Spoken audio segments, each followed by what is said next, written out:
Good afternoon, Collegiate Africans. Welcome back po dito sa ating YouTube channel. At ang mainit nga po nating update ngayong hapon ay pumapatungkol po dito sa strategy ng TVJ na kung saan ay mukhang wala pong magawa itong tape Itbulaga. No? Or ang Tape Inc. mismo wala pong magawa dito sa strategy ng TVJ. Iba talaga ang TVJ. Napakatalino po talaga ng TVJ. Kita naman po natin sa paggawa pa lamang po nila ng segment, yung sinasabi po nilang matatanda na, ang tatalino po. At the same time, mga unique ang kanilang mga ginagawang segments. Samantalang yung kabila, wala po. Puro panggagaya na lamang po ang alam nilang gawin. Dahil wala po silang maisip. Wala po silang magawa. Kita nyo nga, ang G sa Gedli nila may palaro na rin. Grabe nga po yun. Ang ang sipag po nilang manood sa EAT para lamang po mag-spy kung ano po ang mga kaganapan na po pwede po nilang magaya. Pero bago po natin na simulan yan, please subscribe to our YouTube channel para sa mga bago lang dito at ngayon lamang po napatambay sa ating munting YouTube channel. And pakiclick na rin po ng notification bell para kayo maging updated at una sa mga inilalabas po nating balita. Anyway, big shout out din po pala dito sa atin pong mga commentors at masugid na taga-subaybay. Mula po kay Sir Ed G. Mareste Banarmas, shoutout. Bumili na kasi kayo ng tao na magpapasalamat sa inyo nang hindi kayo napapahiya, isko. Kawawa ka naman, nagpagamit ka sa mga tamhaloslos.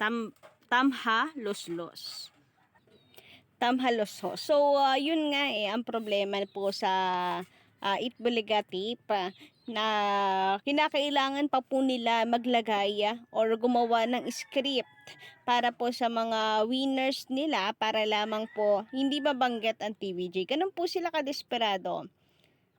Gusto na po nilang sabihin sa mga tao. Siyempre nga naman kapag wala na po at hindi na po nasundan ang pagpapasalamat sa TVJ, ano pong iisipin natin na mukhang unti-unti na silang tinatanggap talaga, di ba? Pero yun pala ay kontrolado po nila at hawak nila sa leeg yung mga nananalo. Para hindi po mabanggit ang TVJ, may nakahanda po silang script na yun lang ang kanilang sasabihin. Samantala ay naman kay Sir Sonny Boy Anuela ng mga kadabricans, huwag na kayong magtaka kung laging number 1 ang fake biliga kasi nga mga fake. So yun nga kasi no, ang mga balita nung nakaraan na bukod sa number 1 daw sila sa TV ratings, 3 weeks pa daw pong nangunguna, then nag 1 month pa na nangunguna sa TV ratings. Grabe nga yun. Hindi nga po sila maka-strike 2 yung dalawang sunod na panalo, tapos mag-a-assume at mangangarap, hindi naman sa mangangarap, talagang ina-assume po nila, dinedeclare po talaga nila na sila po ang buong buwang number 1. 3 weeks na nangunguna sa tatlong noontime shows. Sa tatlong noontime show nga, sila po yung kulelat. Ayun naman kay Miss Linda de la Vega, mula nang umalis ang TVJ sa GMA, nagsimula ng malugi ang tape at GMA. Pero wag magpakakampante, mag-isip ng mas bago ang TVJ. And yan naman po ang ginagawa ng TVJ parate. Kung narinig po ninyo ang interview ni Jose Manalo, na hindi naman daw sila nagpapakakampante. Ganon din po si Bossing, sinabi rin po niyan na sa kanya interview na hindi sila nagpapakakampante, although sila po ang most watch noon time show. Patuloy lang sila nag-iisip ng mga kung alin pa na po pwede nilang i-improve na makakapagpasaya po sa mga manonood. About naman po sa mula nang umalis ang TVJ, nagsimula ng malugi. So, bukod po dyan, kamalasan talaga. Mula nang umalis ang TVJ, puro kamalasan na. So, TV5 nga po ang kinilala bilang TV Station of the Year. May napabalita pa na kung saan ay mayroon pong mga datos na kung saan ay pinapakita nga na ang laki po ng inilugi ng GMA Network. So parang yung sumpa ng trademark, nararanasan po nila mula nang mawala po ang TVJ sa GMA7. Samantala, pag-usapan naman po natin ka-legit Tabricans, ito pong strategy ng TVJ na kung saan ay makikita at mapapansin nga po natin na mukhang mukhang talo po no ang Tape Inc. dito sa strategy ng TVJ. Iba't po talaga ang TVJ, matatalino po talaga sila. And alam po nila yung kanilang ginagawa. So tiwala lamang po tayo, lalo na sa mga nagdududa dyan. Matalino po ang nakuha nilang attorney. So sa laban na ito, magtiwala po tayo na alam po nila yung kanilang ginagawa. Meron po kasi mga nangungwestiyon sa strategy po nila Tito Vic and Joey. Ano ba kayo guys? Dating senador si Tito Sen. So alam po niya yung mga batas. At the same time, ito naman pong Itbulaga po na dati nilang YouTube channel. So meron po itong 5.32 subscribers, no? And yung balita natin ng mga nakaraang buwan, June ata yun, no? July, na kung saan ay ang may karapatan di umano sa mga social media pages nila ay walang iba kundi po ang TVJ. Kaya medyo nagtaka rin tayo kung bakit sila gumawa ng panibagong page. Gayong sila naman po ang may karapatan dito sa kanilang social media accounts. Pero ito po pala strategy ng TVJ. So until now, nandito nga po yan. Nandito pa din, hindi po nila kino-close. Nakaano lang po, nakatiwangwang lang po siya ngayon sa social media, sa Facebook at saka sa YouTube.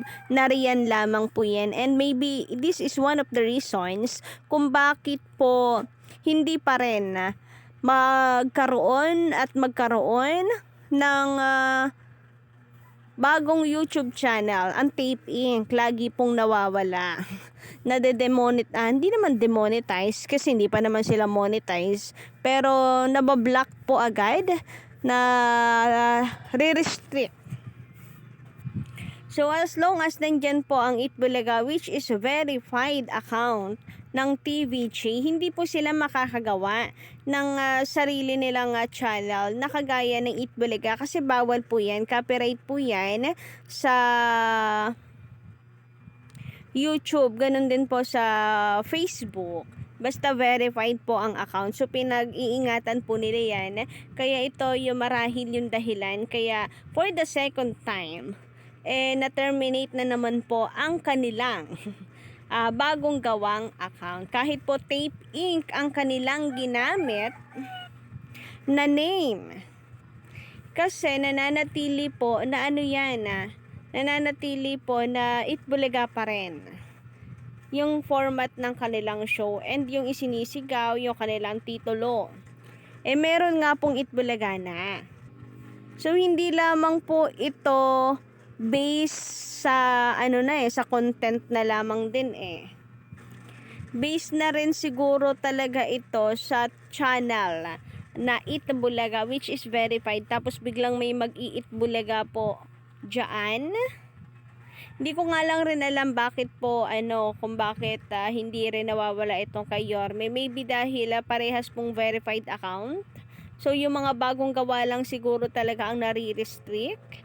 Pero maganda rin pong strategy yan para mawalan po ng pag-asa itong Tape Inc. So napakatalino po talaga ng TVJ. Hindi po nila tinatanggal yan kasi pag tinanggal po nila yan, naku po, sure ball kukunin na itong pagkakataon ng Tape Inc. So sino man po nakaisip sa kanila niyan o nagsuggest niyan ay siyang tunay na henyo. So thumbs up po and congratulations of course sa TVJ din sa patuloy pong pangunguna sa tatlong noontime shows na naglalaban-laban. Sa inyong tatlong naglalaban-laban na noontime show. Then better luck next time na lamang po dito sa Tape Inc. Yun ay kung